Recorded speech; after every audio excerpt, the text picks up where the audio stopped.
Bien, volvemos aquí en ADN Deportivo, el programa oficial de la Confederación Argentina de Deportes, y ya nos vamos a meter con la columna de género y deporte. Ya la veo allí a Eli Acosta, con invitados. Eli, ¿cómo te va? Buenas tardes. Hola Nacho, hola a todo el equipo, ¿cómo andan? Bien, tenemos a los invitados del día, que son los padres de Micaela García, Yuyo por un lado, Néstor le dicen Yuyo, Andrea por el otro. Antes que nada, bueno, agradecerles el contacto, que estén aquí prendidos. Es un placer, es un honor. ¿Cómo están ustedes? ¿Todo bien? ¿Qué tal? ¿Cómo les va a todos? Sí, ayer fue un día de muchas entrevistas, por el día de 3 de junio, eh, así que bien, con mucha emotividad, todo lo que es estos momentos de nuestra lucha. Siempre nos trae muchos recuerdos buenos, pero emocionalmente nos agota un poquito, pero orgulloso de nuestra negra y más en esta área que ustedes están el deporte. Mica amaba el deporte, estuvo mucho tiempo en Buenos Aires compitiendo, y bueno, nosotros, quieras o no, somos de una familia de deportistas, así que le agradecemos realmente que nos hayan convocado para esta charla. O a ustedes por estar presentes y sabemos eh, lo que habrán recibido ayer de mensajes respecto a la conmemoración del 3 de junio. Ella era una militante de Ni Una Menos, así que seguramente es una fecha en la que también se la recordó mucho. Vamos a estar hablando en esta temática específicamente, ¿sí?, sobre la ley Micaela, en qué consiste, cuándo se promulgó, quién era Micaela, ¿sí? De qué sirve para qué sirve realmente esta ley, la importancia que no solamente se aplique en los organismos del Estado, sino que vaya llegando a todas las áreas, ¿sí? Que tenga realmente un alcance en la cual la ley Micaela sea aplicable para todo, incluso hasta en los clubes de fútbol, que es lo que ahora también se está empezando a tocar el tema, que también vamos a hablar un poquito de eso. Eh, para que se entienda, la ley Micaela se estableció como una capacitación obligatoria, ¿sí?, en la temática de género y violencia de género, de aplicación obligatorio para los tres ámbitos del Estado, ¿sí? Hablamos del Poder Ejecutivo, del Legislativo y del Judicial, ¿bien? El INAP es el portal justamente donde se dictan este curso virtual. Por el momento es por campus virtual, ¿no? A raíz de esta pandemia, la idea es que justamente después los cursos sean de manera presencial, ¿sí? Es una ley que se promulgó a principios del 2019, ¿sí? Se había empezado a debatir a partir del 2018, después, bueno, tuvo un par de frenos en el medio, ¿sí? Dentro de la Cámara lo frenaron, se trabó un poco a partir del caso de Fardín, ¿sí? Como sabemos, a partir de que se dio a conocer el video, eso fue como un puntapié para avanzar con el proyecto, que finalmente en el 2018 se terminó aprobando, y en el 2019, con la Ley Nacional número 27.499, se promulgó. Obligatoriedad hablamos porque es de cumplimiento obligatorio. Esto quiere decir que hay sanciones severas en el no cumplimiento o en la negación por parte de esta capacitación.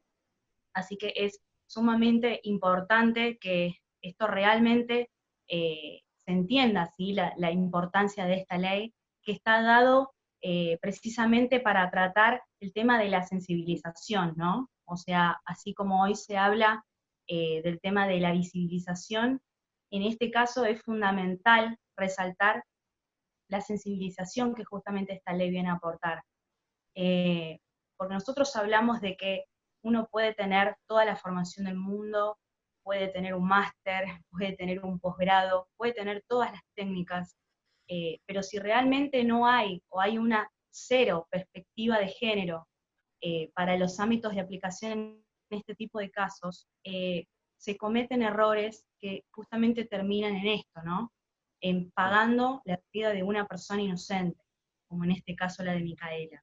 Primero, decir que ya desde el año pasado Hay una movida interesante adentro de los clubes de fútbol, los clubes grandes. San Lorenzo fue el primero de los clubes que empezó a hablar el tema, pero también lo hizo River, también en Vélez. Nosotros, dos hermanos de Micaela, el año pasado jugaron al vóley en Vélez, este año uno de ellos también, el otro se fue a Ferro por una cuestión de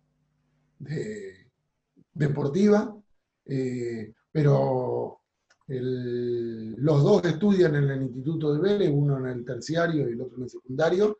El año pasado en Vélez hicimos una actividad desde la fundación en el tema de género en estos institutos. Este año estábamos convocados para hacer algo en el área deportiva. Se firmó un contrato a un jugador de fútbol en Vélez, donde hay una cláusula que dice que si tiene alguna actitud de violencia de género, porque tiene antecedentes en su seno familiar, el contrato se cae.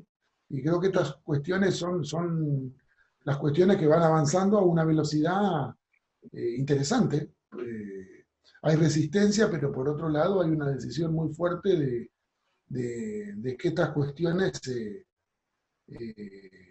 se tengan en cuenta, surjan iniciativas en este sentido. Tenemos pedido, en el caso concreto mío, tengo un pedido para hacer una instancia de capacitación en Racing, y la cuestión viene muy bien en todos los ámbitos de la sociedad civil, no solo en el Estado, porque la sociedad ha adoptado la ley Micaela como una herramienta para avanzar sobre los derechos de las mujeres, sobre los derechos del resto de las identidades de género. Y en el ámbito del deporte lo que se ha visto y la sociedad ha valorado mucho es las selecciones argentinas de los deportes colectivos, de mujeres plantando bandera ante las diferencias que hay en las realidades deportivas de los deportes, del mismo deporte, para hombres y para mujeres, el apoyo en dinero, el apoyo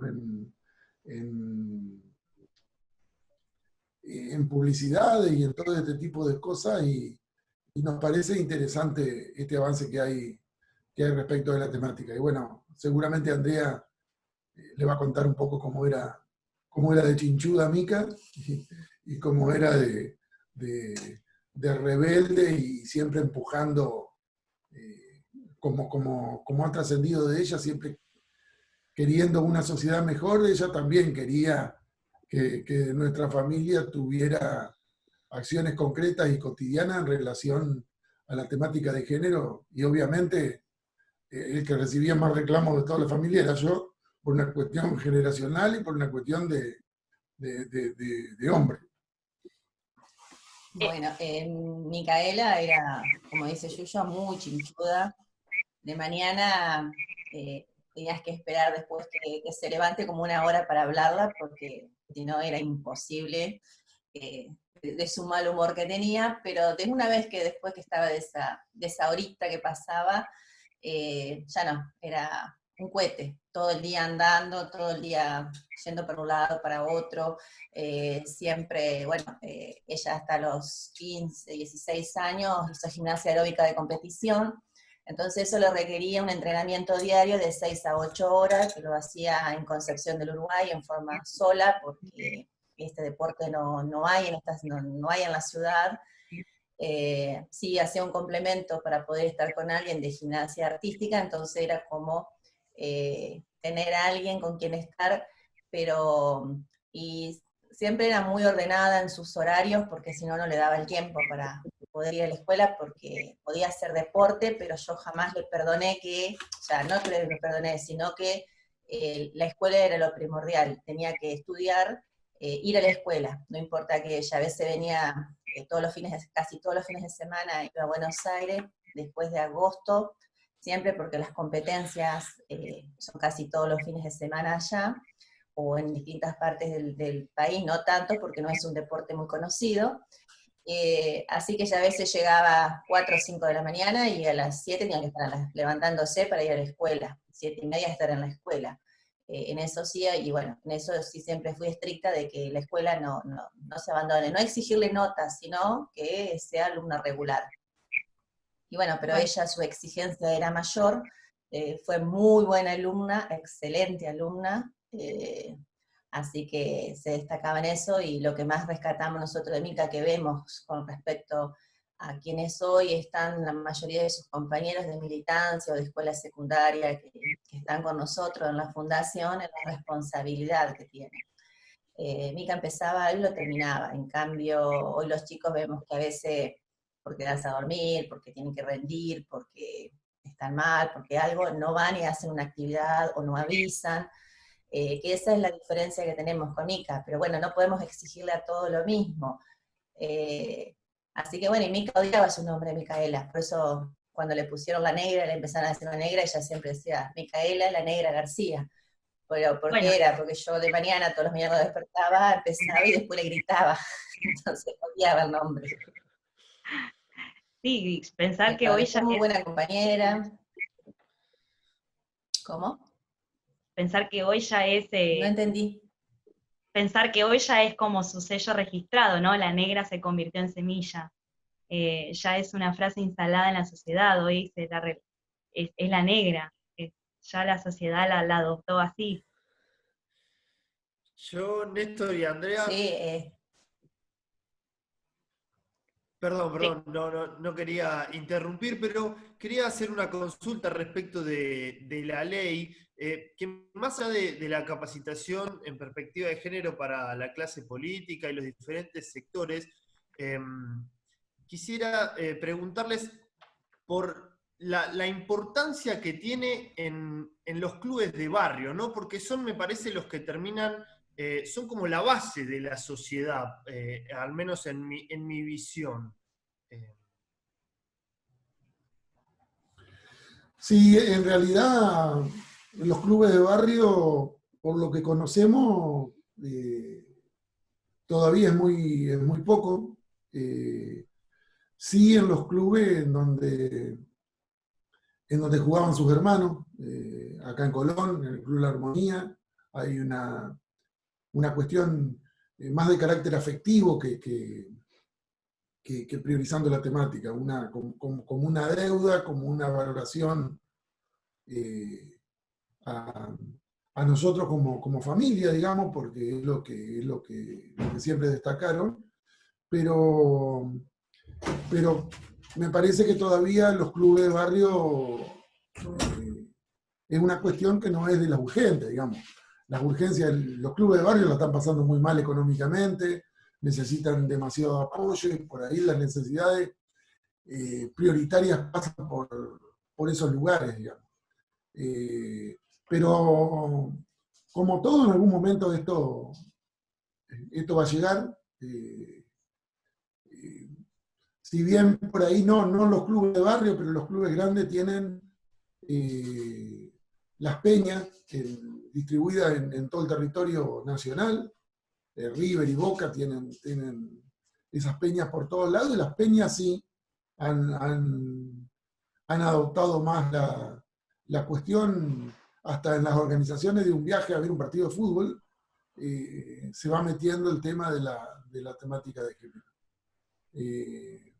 La verdad que nosotros somos muy... la semana pasada, digamos, a raíz de que hace 2 semanas la última provincia que faltaba adherir a la ley, que era Tucumán, adhirió, y hoy las 23 provincias y la ciudad de Buenos Aires han adherido a la ley Micaela. Nos hicieron un montón de reportajes y por ahí lo que los periodistas y las periodistas manifestaban era por qué se había demorado, algunas provincias habían demorado un montón de tiempo la adhesión, qué era lo que pasaba en esos lugares, estaba un montón de cosas. Y yo la verdad que me gusta mirar las cosas en perspectiva, y manifestaba que si a mí me decían en enero del año pasado, cuando bien decía Elisa que en enero se promulga la ley, me decían que a esta altura iban a estar las 24 provincias de nuestro país adheridas, yo no lo hubiese pensado ni en el más optimista de los escenarios. Es más, pensé que había provincias que no iban a adherir. Y hoy que todas las provincias estén adheridas, que aproximadamente 500 municipios a lo largo y a lo ancho de nuestro país hayan adherido a la ley Micaela, es algo, la verdad que histórico, como nos dicen en todos lados que vamos, respecto de la ley. Dice, nunca en la historia de nuestro país hubo una ley, una herramienta como la ley Micaela, que fuera adoptada por los 3 niveles de Estado, nacional, provincial y municipal. Y en el corto tiempo que se ha hecho todo esto. La verdad que, como decía Andrea, Micaela soñaba muy en grande, todos sus sueños que tuvo en vida logró hacerlos realidad, al menos de manera parcial, pero casi total. Pero no esperaba sentada que eso ocurriera, digamos. Todos los días se levantaba y salía a buscar que esos sueños se hicieran realidad. Y seguramente todo esto en algún momento ella lo soñó. Y hoy hay un país un Estado, en sus 3 niveles de jerarquía, digamos, que están interesados en implementar la ley. Y bueno, creemos que del lugar donde está, Micaela está feliz del lugar donde está, de lo que está sucediendo. Vos recién, Aníbal, decías algo Sí, sumamente importante y que creo que también era uno de los lemas, ¿no?, que tenía Mica. Ella reivindicaba mucho en lo que era lo social, estaba plasmado en ella, militaba desde el feminismo diariamente, y yo escuchaba que una de las frases que ella decía era de que para hacer grandes cambios, ¿no?, uno tenía que hacer el bien desde su lugar, y que cada uno aportando algo bueno a la sociedad se podía construir un mundo mejor. Y creo que esta frase lo tienen plasmado hoy en la pared de la casa, ¿no? No sé si es en el dormitorio donde lo tienen, pero esta frase está arraigada a ella, ¿no? Es como el aprendizaje que ella le dejó luego de la partida. No, lo que vos decís, no, eso básicamente así no lo tenemos, está en una pared de la fundación, que es como una pared que sostiene toda la casa donde tenemos la fundación. Es que si a un chico de bajos recursos le damos un sueño, ese chico va a ser mucho más feliz, una cosa así, que ella lo decía en distintas formas. Sí, pero eso era lo otro, que algo que ella nos decía siempre, de que si todos hacemos bien lo que nos corresponde, vamos a tener una sociedad mucho mejor. Y bueno, por eso nosotros apuntamos a eso, a que cada uno sea responsable en su ámbito, ya sea en su casa o donde esté, y no, o sea, no necesariamente tenés que estar en los 3 poderes, como yo siempre digo, no necesitas estar tanto en la nación, provincia o municipio, estar ahí, sino también lo podés hacer desde tu casa o, por ejemplo, de los clubes. Pero los clubes, si son de barrio, como decían, al estar en un municipio, muchos clubes de barrio pertenecen al municipio. Entonces, también les va a llegar esto de hacer de la ley, también se va a comenzar a impartir. La medida que se avanza con la información, ¿no? Y la sensibilización se produce, ¿no? Este empoderamiento, se progresa hacia la igualdad justamente de oportunidades, que es lo que busca esta ley.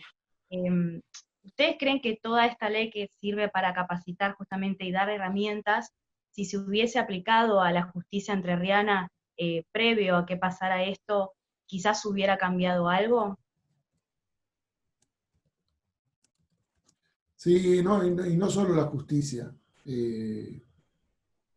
Hubo 3 situaciones puntuales donde intervinieron agentes del Estado sin perspectiva de género, porque la ley Micaela en definitiva lo que busca es que los agentes del Estado tengan perspectiva de género para tomar sus decisiones de manera transversal y en todas las políticas que el Estado define, no solo la política de género.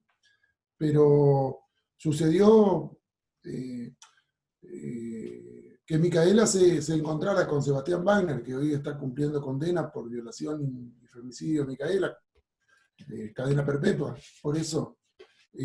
con Micaela el 1 de abril de 2017 se debió a varias cuestiones. Primero, a que Sebastián Wagner fue acusado por violación a tres mujeres. A dos de ellas los juicios que eran independientes se unificaron, se resolvieron en un juicio abreviado, donde intervino un fiscal sin perspectiva de género, un juez sin perspectiva de género, que le dieron muy poquititos años de condena. Esto hizo que en el momento que sucediera el hecho de Micaela, por haber tenido pocos años de condena, estaba en condiciones de solicitar la libertad condicional, una libertad condicional que le otorgó un juez de ejecución de pena, Carlos Rossi, al cual se le hizo un jury que salió negativo, y salió negativo también porque hubo personas sin perspectiva de género que lo restituyeron en su cargo anterior. El juez Carlos Rossi tenía 7 informes negativos del servicio penitenciario de la provincia del área de la psicología, y ningún informe a favor, y todos los informes le decían de que si lo dejaban en libertad iba a volver a violar. Y sumado a esto, ya saliendo del Poder Judicial, sino del Poder Ejecutivo, o el papá de una nena fue a radicar una denuncia el día anterior a que sucediera lo de Micaela, de que Sebastián Wagner había intentado abusar de su hija. Y no se le tomó la denuncia, porque la jueza no estaba en la ciudad, se le pidió que volviera el lunes. Sebastián Wagner tenía un domicilio constituido en el cual vivía, por lo tanto, si se le hubiese tomado la denuncia y estando en libertad condicional, esa noche hubiese estado en la comisaría y no se hubiese encontrado a la madrugada con Micaela. Entonces, cualquiera de estas 3 decisiones que el Estado tomó a través de sus agentes hubiese sido con perspectiva de género, que es lo que busca en los agentes del Estado instalar la ley Micaela, hoy seguramente nosotros no estaríamos hablando con ustedes, y tal vez estaría hablando Micaela con ustedes como entrenadora de algún tipo de deporte, porque estaba por recibirse de profesora de educación física. Sí. Perdón, Eli, Yuyo, André, metiéndonos un poco en este tema, ayer leía la noticia de que el fiscal Fernando Rivarola calificó de desahogo sexual una violación a una chica. ¿Qué les produce todo esto? Digo, porque estamos hablando un poco de la ley Micaela y surge justamente esto en el día de ayer. Sí, en el día de ayer estuvo eso, estuvo también otro fallo donde un juez en su sentencia felicita a la madre de una nenita, que a su vez fue mamá, y suponiendo que esa mamá, que todavía es una niña, está feliz de tener un hijo y qué sé yo, porque no se le permitió el aborto que hubiese correspondido en estos casos, digamos, pero esa actitud de felicitaciones, de cosas en una sentencia, es como poner el dedo en la llaga, digamos, para estas cuestiones. El camino que hay que recorrer es largo y lleno de obstáculos. Esa es la realidad, pero afortunadamente hay un montón de mujeres fundamentalmente que como Micaela, que luchan y que van corriendo esos obstáculos del camino para poder tener una sociedad más inclusiva, que incluya a las mujeres, que incluya a las identidades de género disidentes, no binarias. Creo que vamos en un camino y se definió una línea que no tiene retorno, dependerá de la capacidad de la sociedad y la capacidad del Estado de con qué velocidad se avanza en este sentido, pero nosotros no tenemos duda que esta línea trazada no hay vuelta atrás. Llevará más tiempo, llevará menos tiempo, pero esto va a suceder. Está sucediendo. Bastante, hace un ratito, Aníbal, respecto a cuando uno presenta, ¿no? ¿por qué la perspectiva de género es importante y justamente no solamente sirve para erradicar, sino como este tema de prevenir, ¿no? Porque vos pensás que hay muchos casos de chicas que se acercan a las comisarías, hacen una denuncia, ya sea por violación o por abuso, y es increíble cómo baja la cantidad de casos cuando después presentan la denuncia a cuando después se termina consumando el hecho y termina siendo un asesinato, cuando recién ahí, ¿no?, empieza todo el proceso de investigación. Porque las chicas justamente van a la comisaría y no se sienten el apoyo, ¿no?, cuando hacen la denuncia, no se sienten contenidas, no se da ese espacio de contención, que es sumamente importante para estos casos. Todavía existe como esta violencia sexista, ¿no?, dentro de la policía, que creo que también ahí es donde tiene que estar el foco, ¿no?, en que esta capacitación realmente se dé para que se empiece desde ahí, desde que la mujer, cuando se sienta a hacer una denuncia, realmente pueda sentir ese apoyo del otro lado y la tomen con la seriedad que corresponde. Sí, acá hay un problema de base, digamos, que en las carreras de abogacía estas cuestiones no se estudian ni se ven, entonces se forman abogados con una lógica que ha venido cambiando. En todo lo que sea derecho internacional, estos casos, porque más del 80% de los casos de los feminicidios que ocurrieron el año pasado fueron perpetrados por la pareja de la víctima, por la expareja o por un familiar. Y en el seno de la privacidad, donde no hay testigos, donde el caso se tiene que armar a partir de indicios y no o de pruebas indirectas y no de pruebas directas.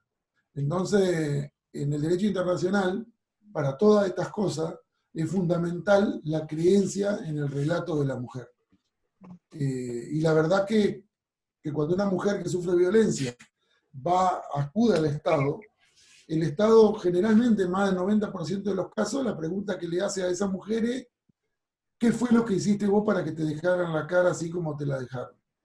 Entonces, una responsabilidad que tiene el Estado de garantizarle a las mujeres una vida sin violencia, que la tenemos como Estado en 1994, a firmar la Convención de Belén do Pará, el artículo 7, Argentina se comprometió a través del artículo 7 a garantizarle a las mujeres una vida sin violencia. Que el Estado le garantice a la mujer una vida sin violencia. Al decirle esa frase, lo que le está diciendo el Estado, que habla a través de su agente, es: vos tenés la responsabilidad de cuidarte. No yo como Estado de cuidarte a vos, sino al decirle qué hiciste vos para que te pasara lo que te pasó, le está diciendo la responsabilidad de cuidarte es tuya, cuando en realidad es todo al revés, digamos. Y las propias abogadas defensoras, los abogados defensores, no tienen muy en claro esta cuestión, que tienen que armar un caso a través de crear un contexto con un montón de indicios y pruebas indirectas y convencer a un fiscal y convencer a un juez de que tiene que resolver las cuestiones en función de un derecho internacional y de un montón de jurisprudencia internacional y nacional, que también la hay, a tener en cuenta estas pruebas indirectas. Porque en estos casos las personas que apelan y apelan y apelan y llegan a la Corte Suprema de Justicia, o llegan a la Corte Interamericana de Derechos Humanos, o llegan a la ONU, como pasó la semana pasada, un caso de la CEDAW, terminan teniendo una resolución favorable para la víctima. Pero ¿después de cuántos años? Muchas veces después de 10 años. Entonces, ese camino de exigir justicia para familiares de víctimas es muy costoso, muy doloroso. Ir a golpear puertas que suelen estar cerradas, ir a golpear puertas donde se recibe más violencia aún de la que recibió una hija, de la que recibió una hermana, que un agresor le quitó la vida. Creo que esas cosas son las que hay que cambiar y a lo que debe apuntar la ley Micaela, que que el Estado empiece a actuar de manera diferente y no de una manera que no esté contemplada en las leyes. Está todo contemplado en las leyes, el derecho internacional, el derecho nacional, las leyes están. Lo que falta es que las personas que las aplican deciden mirarlas parcialmente y con su propio criterio. Por eso es tan importante la perspectiva de género en los agentes del Estado. De que empiecen a resolver las cosas con perspectiva de género. Nosotros nos parece que la ley Micaela es prioritaria en las máximas autoridades y prioritaria en aquellas personas que están en la atención al público, a través de un teléfono, a través de una ventanilla, a través de un escritorio, que son las que tienen las primeras intervenciones respecto de esta situación. Néstor, André, les quiero agradecer este contacto. Seguiríamos la charla, pero nos estamos quedando sin tiempo. Seguramente en las próximas semanas los volvamos a molestar. Gracias nuevamente por haber charlado, por haberse tomado unos minutos y por la fuerza que tienen en el día a día. Un abrazo grande. Muchas gracias. No, gracias y en todos los ámbitos tiene que penetrar esto y la verdad que fuera de lo que es el ámbito político no nos convocan a muchas entrevistas en este sentido, así que nos pareció interesante. Siempre solemos estar uno de los dos y como nos pareció tan interesante estamos los dos acá de este lado, porque aparte, como decía Andrea, somos una familia de deportistas. Sí. Los dos hicimos deporte. Andrea, Micaela, sus hermanos, y de manera generalmente bastante destacada, digamos, y amamos el deporte. El televisor, cuando se puede, está prendido con algún, está muy bien. Deporte, generalmente de conjunto, lo que más nos gusta. Bien, han pasado por aquí a través de ADN Deportivo, el programa de la Confederación. Eli, gracias por la columna. Te despido rápidamente porque nos quedamos sin tiempo. Seguramente la semana que viene volvamos a estar en contacto. Pausa cortita y a la vuelta seguimos aquí con ADN Deportivo.